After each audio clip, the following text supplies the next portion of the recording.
है लड़का खाली आरजेडी गवाइएगा कि सभी आदमी वोट दे दीजिएगा लालू यादव के बेटा के। सब लोग हाथ उठाइए तो लालू यादव के बेटा के नाम पर भाई सब लोग उठाइए ना भैया सब लोग नहीं तेजस्वी यादव के नाम पर हाथ उठाइए एक बार आप सब नहीं उठाइएगा हाथ उठाओ तेजस्वी को नहीं देना है वोट उठाइए हाथ उठाइए उठावा सूरज सब लोग के मन है नहीं है देखिए ना ये लोग हाथे नहीं उठा रहा काहे गाए सब लोग वोट देगा तब गाएंगे सब लोग हाथ उठाइए तो भाई ऐसे ऐसे हाथ उठाइए सब लोग उठाइए तब गाएंगे तेजस्वी जी के गाना ना ये सब मानने वाला है ये सब अपने आप के वीआईपी है मिडिल पास नहीं किया होगा चाहे तो भगवान के ठीक है वैसा ही ठीक है अच्छा चिराग पासवान को दीजिएगा वो तो बीजेपी में अंध भक्त है वो तो लंड भक्त है लंड भक्त वो तो अंड भक्त के जोड़े रहता है कहला उसको दीजिएगा पानी में वोट फेंकिएगा महाराज जगह पर वोट जाने दीजिए ना कहला वो अंड भक्त को दीजिएगा वोट महाराज वो तो मोदी में चल जाएगा मोदी में अच्छा बात है दीजिए कोई दिक्कत नहीं ये तो मन के चाहा है हमरो मन तेजस्वी भैया को देने का नहीं करता है मोटा ताजा आदमी है कस को पेल देगा तो क्या करेगा फाटिए जाएगा तब बात होगा लेकिन अंध भक्त गोबर खावे करेंगे मूत पीवे करेंगे आप लोग चाहे कुछ भी कर लो हम अंध भक्त हैं अंध भक्त नहीं अंड भक्त हैं हम अंड भक्त हम गोबर खावे करेंगे हम मूत पीवे करेंगे तू मना कर देगा का हमार मुंह है हमार सामान है हम कुछ छोड़े ए भैया कुछ मंडलियों के दी ए भैया ना वो ना ना दिया ना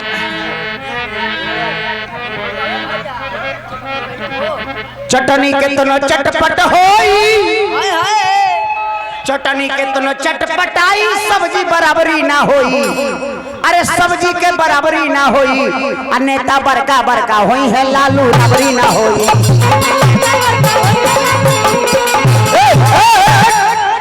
काहे कहते हैं अरे हम तो जादव जी हैं अमरेश भैया अरे हाँ बैठो लड़की बैठो टोपी लगा कर रख कर हम तो जादव जी है बुआ ठीक है इधर आ जा मुस्कान हम तो जादव जी हैं भैया हम लोग के चलवे नहीं करता था भाई बात तू लोग के तो उस समय साफा नहीं चलता था कौन समय 1990 ईस्वी में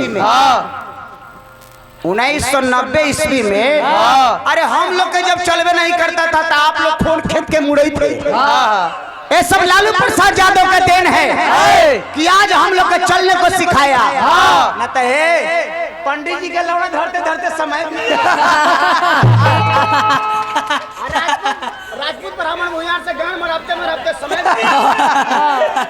कोई था उस समय बोलने वाला आज रामविलास चाचा होते तब उनका मर्म समझ में आता कि हम कितना दर्द सहे हैं गरीब को उठाने में ये लड़का बेचारा तो अपना पद के लिए सटा हुआ जी गरीब के नेता आज के उपेंद्र कुशवाहा जीतन राम मांझी चिराग भैया जब कहते हैं कि हम गरीब के नेता हैं तो हमको लगता है जब फांसी लगा लेता गान मरा के मर जाते तो ठीक है ये लोग गरीब के नाम पर वोट ले लेता है लेकिन कहाँ बैठता है पंडित जी के जोड़े मोदी के साथ बैठेगा ये लोग के कुर्सी का सिर्फ मोह है ये गरीब का मोह नहीं है सुधर जा राजा सुधर जा हम तेरे भाई है रे बुढ़बा हम तुमको कुर्सी पर बैठने दिए हैं तो दूसर नहीं बैठने देता हम लोग के अरे हम लोग के इज्जत नहीं था तुम घंटा में बंद था हमारा भी इज्जत नहीं था तोरा लोग नहीं करे हमारा भी इज्जत नहीं था किसी को इज्जत नहीं था क्यों वो लोग जानते हो वो लोग हम लोग के भरम में डाला कि हम मुंह से पैदा लिए हैं पंडित जी हैं हम बाह से पैदा लिए हैं राजपूत भाई है हम पेट से पैदा लिए हैं तो साव जी है और सारा जात जितना बच गया गोड़ से पैदा लिया वो शूद्र है सबको शूद्र बनाया है बताओ बनाया कि नहीं? लेकिन कितना हो कह दोगे अंध भक्त को तुम नहीं सुधार सकते हो रे वो लोग गोबर खाबे करेगा, गाय के मूत पीबे करेगा। वो लोग सर खत्म हो। आप ही नहीं है, एगो संसार में हजार लाख है। लालू यादव का गाना हो रहा है, चटनी कितना चटपट होई सब्जी बराबरी ना होई, अनेता बड़का बड़का होई है लालू बराबरी ना होई, नेता बड़का बड़का होई है लालू बराबरी ना होई। जहाँ डाल डाल पर सोने की चिड़िया करती बसेरा, डाल डाल पर सोने की चिड़िया करती ये भारत के सवेरा।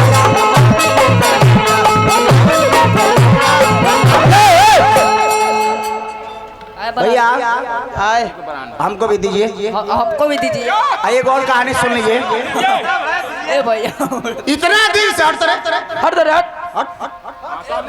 इतना दिन से सुने थे कि सुप्रीम कोर्ट में जो जज बनते हैं भाग ले बार गलती तरह हो गया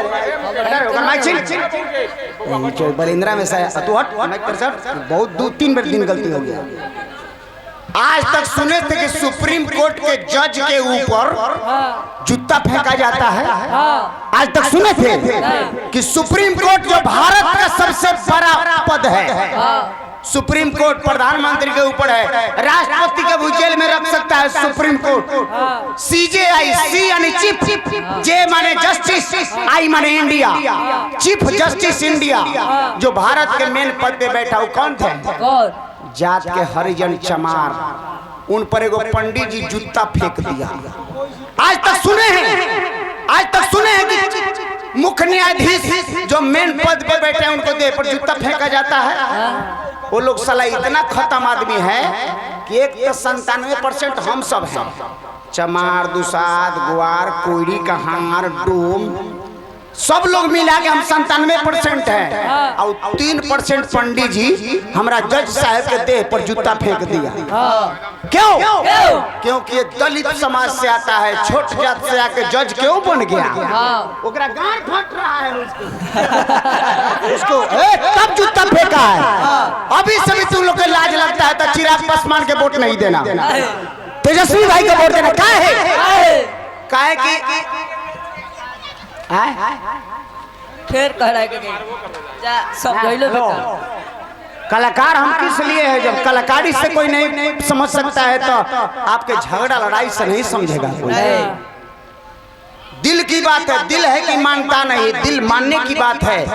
कोई बड़ियारी नहीं होता है कोई चीज में। आपका दिल मानेगा, मेरा दिल मानेगा। हो सकता है आप सबको प्रेम हो जाए, लोग हमको डांटे कि उससे प्रेम क्यों किए हो। हमारा मन मानना है कि आप हम प्यार करेंगे, कोई रोक देगा हमको? इतना दिन से कोई सीजेआई पर जूता फेंका है, लेकिन पहली बार क्यों? कि दलित समाज से वो आते हैं इसलिए फेंका है।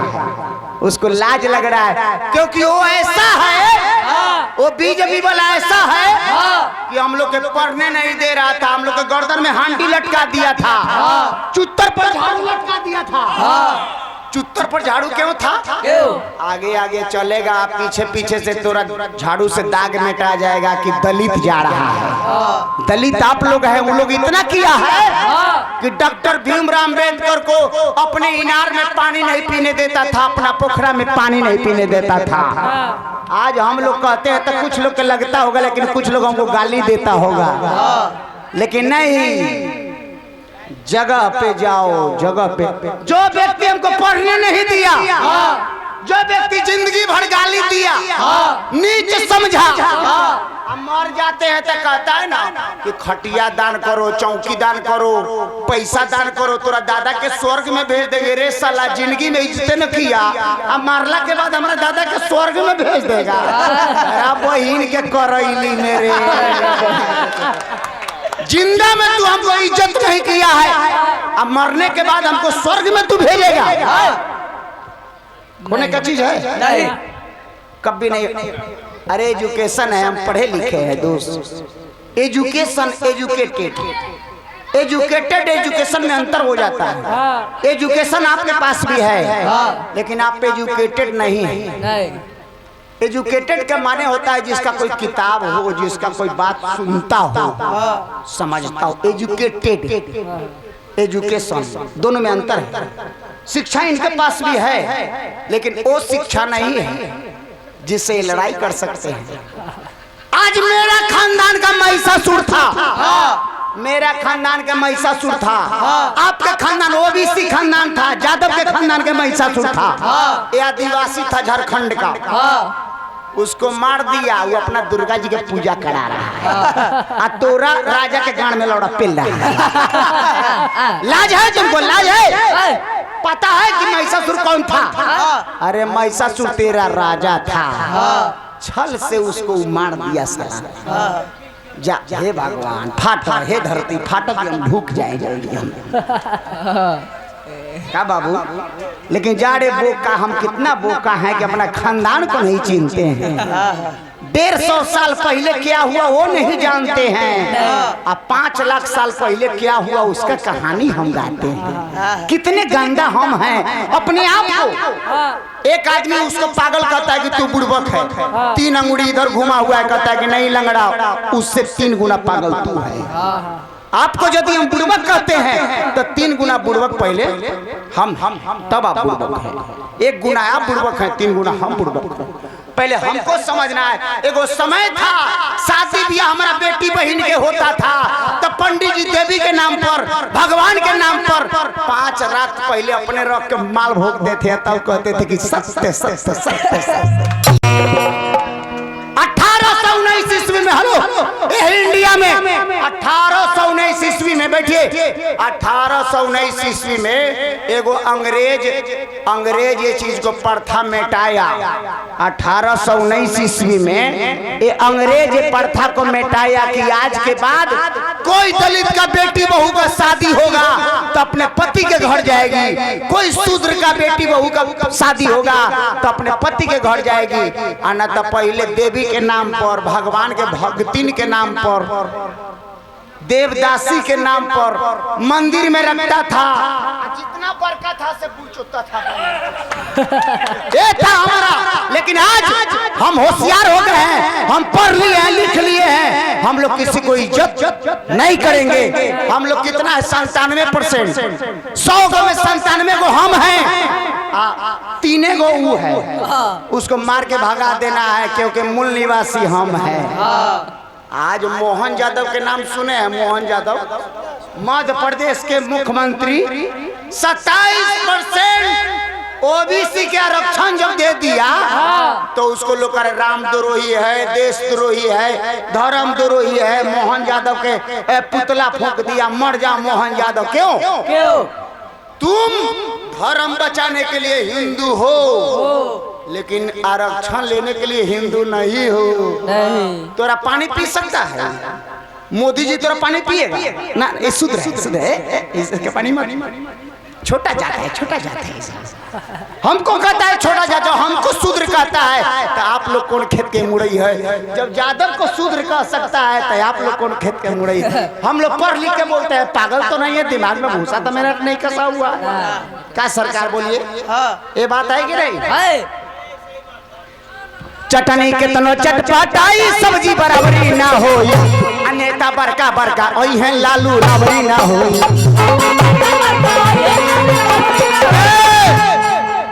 चारा घोटाला में जगन्नाथ मिश्रा भी थे, तो ब्राह्मण थे तो बच गए। 50 गो अफसर ब्राह्मण था, 50 गो अफसर बच गया, लेकिन एगो लालू यादव फंस गए। क्यों? क्योंकि गरीब के नेता थे, इनको अंदर करके न रखता तो अभी तक बिहार में कोई के सरकार बनता। लालू यादव रहता, फिर लालू आएगा तो फिर धरती पर कोई माई के लाल है कि बिहार में हिलाएगा, ठेलेगा भी, कोई नहीं आ सकता है उसको सामने। और सबको इसी के पीछे आना पड़ेगा। ये लोग 4 आदमी थे, 4 आदमी कहाँ से निकले थे जानते हैं? कहाँ से? विमेंस कॉलेज पटना, जयप्रकाश नारायण के आंदोलन से। कौन? शरद यादव, नीतीश कुमार, रामविलास पासवान और लालू प्रसाद यादव, 4 आदमी निकले थे जयप्रकाश नारायण के आंदोलन से। जयप्रकाश नारायण के आंदोलन से 4 व्यक्ति निकले। शरद यादव जो मर गए, रामविलास चाचा जो मर गए, लालू यादव जी अभी हैं और नीतीश कुमार अभी हैं। ये दोनों आदमी वो दोनों आदमी से छोटे थे। शरद यादव मर गए, रामविलास चाचा मर गए, लालू चाचा अभी हैं और नीतीश चाचा हैं। कुछ भी कहेंगे तो दिमाग से कहेंगे, पागल हम नहीं है। और क्या बबुआ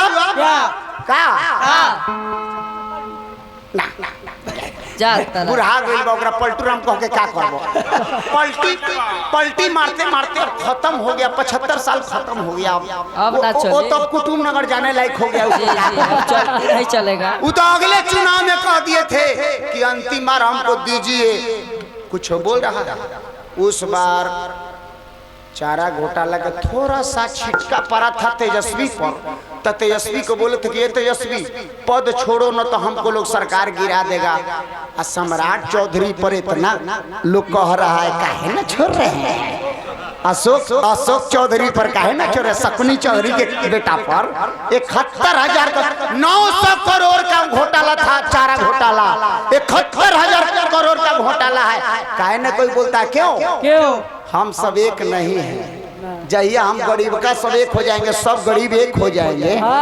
ये में कमी है भाई, बात तोरा लेखा बात बोलते हैं। ये लोग को खुश करने के लिए एक बात बोलते, ये में कमी है। कुछ यादव जी चलाने लगे थे ना, कुछ यादव जी बने लगे थे, कुछ यादव जी बने लगे थे। कुछ आपको भी नहीं, हमारा दियरवा में कुछ यादव जी बने लगे थे, इसलिए कुछ जाति इधर उधर हो गया था।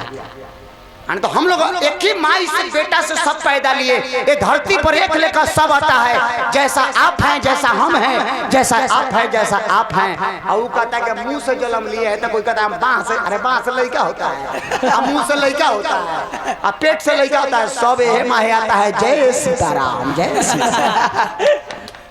कितना मूर्ख है।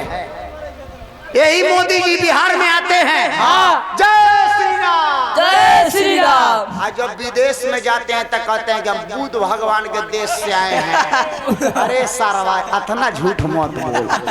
ये जब विदेश में जाते हैं तो कहते हैं हम बुद्ध के देश से आए हैं, क्योंकि बिना बुद्ध के तू शुद्ध ना हो तो रगड़ में खोई लगी रही। बिना बुद्ध के कोई है? यहाँ रहते हैं तो राम, मुसलमान, हिंदुस्तान, पाकिस्तान। 4 किलो अनाज कुछ है। कै रुपया का है रे? वो चौड़वा जो खुदिया देता है कै रुपया का है? कै दिन का है रे? 15 किलो कम से कम देता। तो आधा किलो रोज बनाते तो 30 दिन चलता।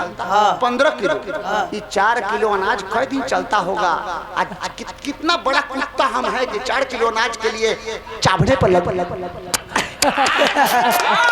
कितने गंदा व्यक्ति हम हैं, कितने गंदा व्यक्ति मेरा बाप है, कितने गंदा व्यक्ति मेरे पूर्वज है। 4 किलो अनाज के लिए लोगवा देत बा बधैया जिया जिया तेजस्वी भैया। लोगवा देत बा बधैया जिया जिया तेजस्वी भैया। लोगवा देत बा बधैया जिया जिया तेजस्वी भैया। लोगवा देत बा बधैया जिया जिया। बंद होना जाओ, जाके बंद हो जाओ। तोरा मना कर रहे, बंद हो जाओ, बंद हो जाओ भीतर जाके। कोई मना कैले है तोरा? लोगवा देत बा बधैया जिया जाके बंद हो जा। ऐसा के लौड़ा चढ़ाते हैं तो जीते हैं कि हमारा वीआईपी के सर बनेगा। लोगवा देत बा बधैया जिया जिया तेजस्वी भैया। लोगवा देत बा एकरा बुझाना क्या है? हमारा गांव में आए हुए तो कुछ कह के चल जाएंगे रे तरा बोलेंगे भगले जैसे। लोगवा देत बा बधैया जिया जिया तेजस्वी भैया। लोगवा देत बा बधैया जिया जिया तेजस्वी भैया। गंगा कितनो बरी आई तो गोदावरी ना होई, गंगा कितनो बरी आई तो गोदावरी ना होई। नेता बरका बरका होई लालू रबड़ी।